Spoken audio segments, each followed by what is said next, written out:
James Jarosv, and I designed and built the sets for To Boldly Flee. I think it took about 3 months to design and at least to design the sets. I met with Rob and Doug, or at least they first contacted me in October of 2011 and asked me if I would design and build the sets, and I said sure.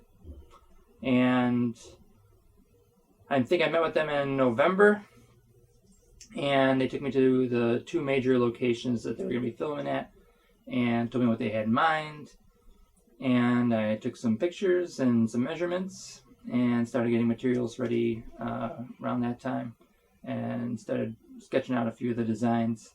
But the bulk of the construction had to be done just about 2 or 3 weeks prior to filming, because I didn't have access to the actual locations really until that time, because the majority of it was filmed in people's homes. So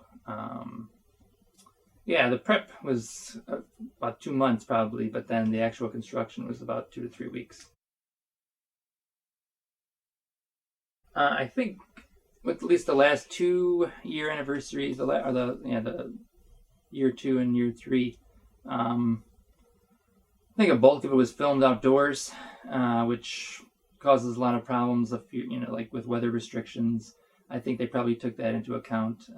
Most of this one was filmed indoors, so it's a lot easier to film in a controlled environment if you have actual sets. And with as quickly as we have to film, that just makes it more advantageous for us.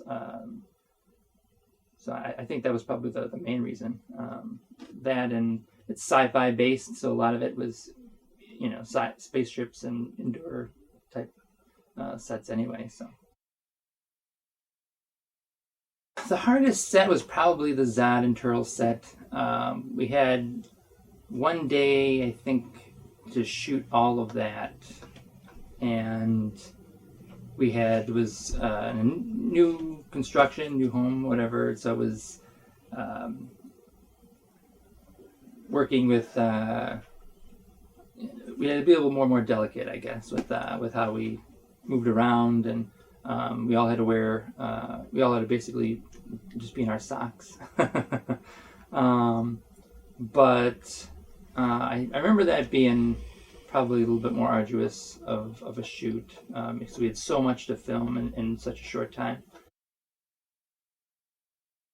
Probably the executor set. It was very warm. It was very in that set, and that one went well into the late hours.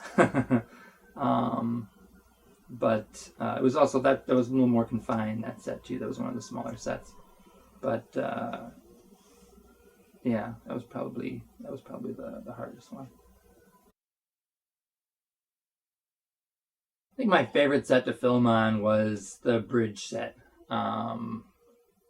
That one was the most complete, in my opinion. I think it felt the most like a set. I think that one came together the best, and mostly in part, I think that was the one that I had the most time to work on, and that was the one set that I got some help on. If it hadn't been for Doug and Rob's father, Barney, I don't think that set would have come out nearly as good as it did. So thank you, Barney, for all of your help on making that set just come out great.